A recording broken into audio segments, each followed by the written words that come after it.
We are live at the Arcada Theater, Backstage with Ron Onesti. I'm your host, Ron Onesti at WGN.FM, and I'm here with Vince. What could I say? Vincenzo, my new Italian cousin. Vincenzo Gill. Vince Gill. It's nice. How are you doing? I like your Italian accent. I mean, really, Vince, we've been doing this a lot, and we've been dealing with a lot of big stars, and I know you're a humble guy. You're not a big star in your eyes, but, man, 20 Grammy Awards later, you're a big star. And as big of a star as you are, that is how humble and nice you are. I just got to tell you. Well, thanks. My whole staff here at the Arcada, everybody's like, who is this guy? This guy can't be. This is a Vince Gill.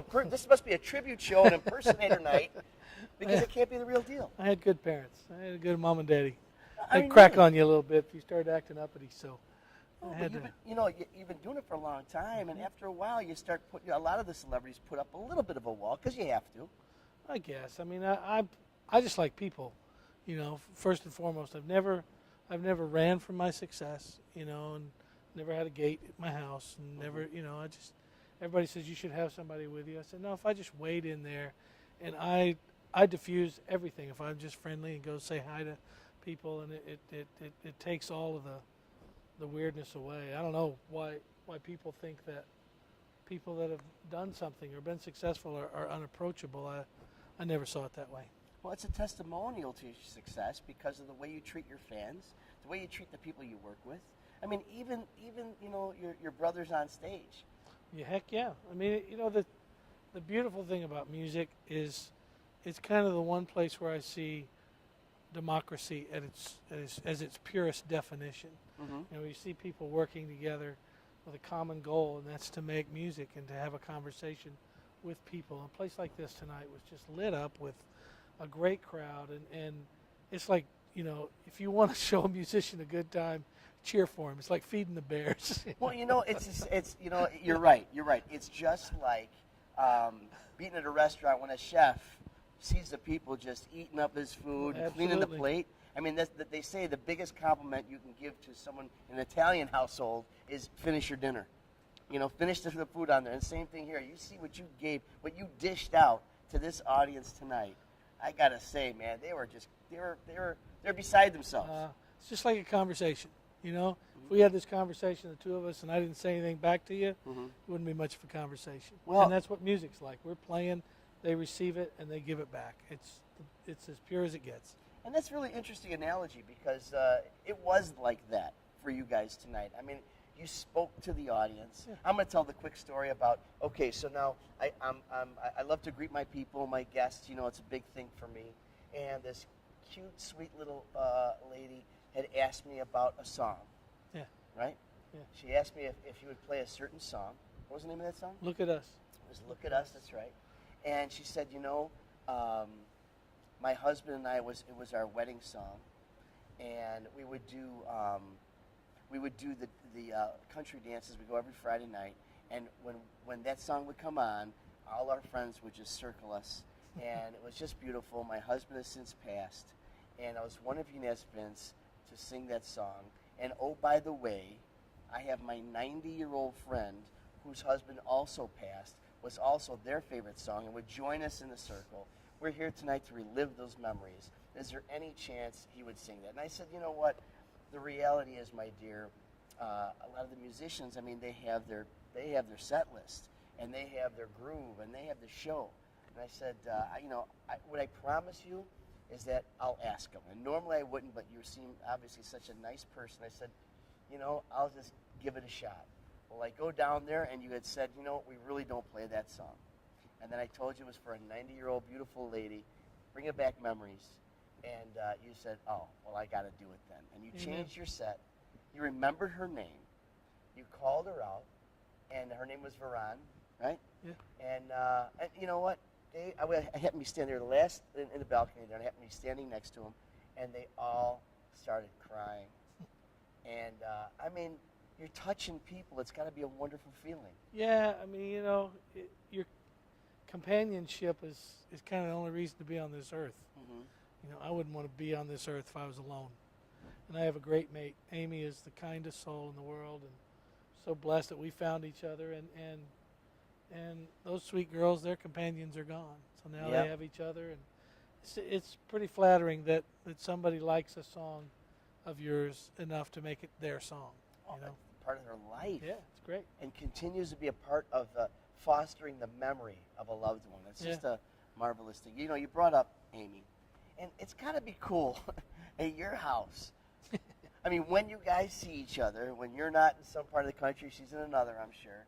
But I mean, here's maybe a silly question, but is there a lot of music and song in your house? Is that something you do when you sing? Do you say, honey, I'm home? I mean, stuff like that happen? I mean, is there music like that? Oh, we don't sing in the shower much, but you know, I have a studio in the house, Mm-hmm. and I make a lot of records in there, and so there's always music in the house, and that's the best of all. When your house is filled with what it is that you love most, then it's really a home, you know. And we kind of go separate ways, but the cool thing about having a partner that loves music and does the same thing you do, you can bounce ideas off each other, and hey, listen to this song I'm working on, and I'll get all emotional when she listens to it. I'm just nuts about her, you know, and always feels good. Our kids all are musical. Our littlest one is still home. She's 13. Her name's Karina, and she is completely eaten up with playing the piano. And now she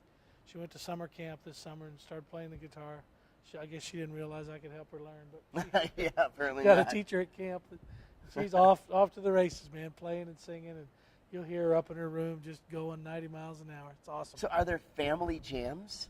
Not Holiday too times? much. Not too much. No. They're coming, though. They No, gotta be coming. you know. Karina will be the one to put it together. You get a house full of plumbers. Hey, come in here and watch me redo this toilet. I got you. I want to go back a little bit just for a moment. Okay. Pure Prairie League. And, Let Me Love You Tonight wasn't, I mean, it's not a country song. No, not at all. You know, it's a pop song. It was, I mean, one of my favorites. 1979? 1980. 1980, Yeah. And just a great number. So you were going down a little bit of a road, but here you are, country guy. How did that song happen when you were you going to be country, or did it just kind of evolve? No, I just joined that band just out of the blue. They offered me that job. I went with a friend who wanted to band and had a job opening for lead singer and songwriter to front the band, and I'd played with those guys in high school in a local band that I was in, and I went with him just to say hello to his audition. And they said, "Aren't you that kid from Oklahoma that plays all the instruments?" I said, "Yeah." And they said, "Would you have any interest in being in this band?" And I said, "No." I'm playing with some other guys, and I was playing mostly bluegrass music in those years. And they talked me into coming back the next day, jamming with them, and having some fun. And it was kind of fun cranking the amps up and playing a little rock and roll and making some pop records. I think that if you look at my entire history of music, it's all over the map. It's a variety. It always has It really been. is. I just couldn't do one thing. It wouldn't suit me. I knew I wanted to be a country singer. I knew I wanted to write songs, and that just seemed like for me, it was what I did the very best. Mm-hmm. All those other things I can kind of dabble in and do okay, but when it really comes down to it, writing a good song and singing a country song is what maybe I'm most drawn to. Well, you talk about variety. I mean, and you are the epitome of being all over, as you mentioned. So you go from pop and country, and all of a sudden throw a curveball of Dire Straits into this. Yeah. I understand you had an opportunity to be a part with Mark, to be a part of Dire Straits. Yeah, in the late 80s, 89 I think it was, he came to see me play in New York, and he knew of my playing and knew of my singing, and asked me if I wanted to join the band, and I was sure tempted. You know, I was really struggling financially. My career was really not killing, you know, not doing much. And I just told him, I said, "Man, I can't bail on my career. I think I have something to offer country music. So if I took this job, to me it would be a way of admitting failure, that I didn't succeed in what I wanted to do most. So I said, I'm going to turn it down. I probably shouldn't. It doesn't make the most sense for me to do that, but if I don't believe in myself, I can't expect anybody else to." Well, where was Dire Straits in their career at that moment? Well, they were still pretty. I can't remember what years. You know, Money for Nothing and all that stuff were mid '80s probably. They were still touring the world, and that's what he asked me to do, is go on a world tour for a year and a half, and and I just couldn't make that commitment. It didn't seem right. That's serious. Yeah. To be able, I mean, that's talking about a commitment to your career, especially when you're just starting to try to ignite it. Yeah. You could have jumped into a major fire. Yeah. You know, and you decided. I mean, that's really a testimonial to your commitment. Well, I got lucky. You know, then I put out the next record, and it was a massive hit and changed my life. Well, that's awesome. Now, but okay, so again, 20-time Grammy Award winner. All kinds of just awards and recognitions and honors and the stuff that you're doing is just crazy. But what speaks about volumes about your commitment, the type of guy you are, is this whole time jumper Monday, every Monday night thing. You said we do it religiously. Yeah. And it's just so cool because this whole time jumper project, I mean, it's serious. You guys, everybody tonight was saying just how tight of a band this is. But you guys are just buddies hanging out, really. Yeah. By definition, you're just a guys hanging out.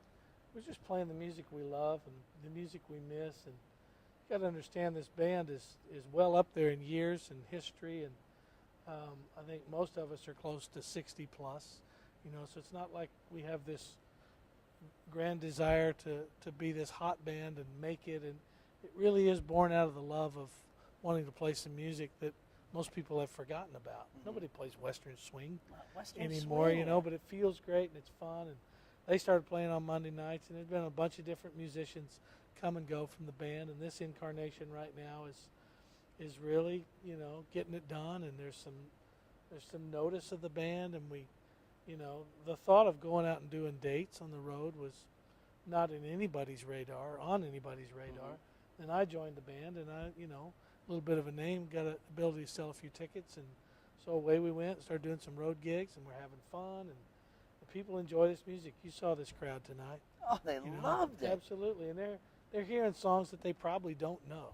It's not a night of a band's music that is on the hit parade. Bunch of covers, you know? right? Yeah, it's just a lot of old songs, a lot of new songs. We've written a lot of these songs that sound like old songs from the 40s or 50s.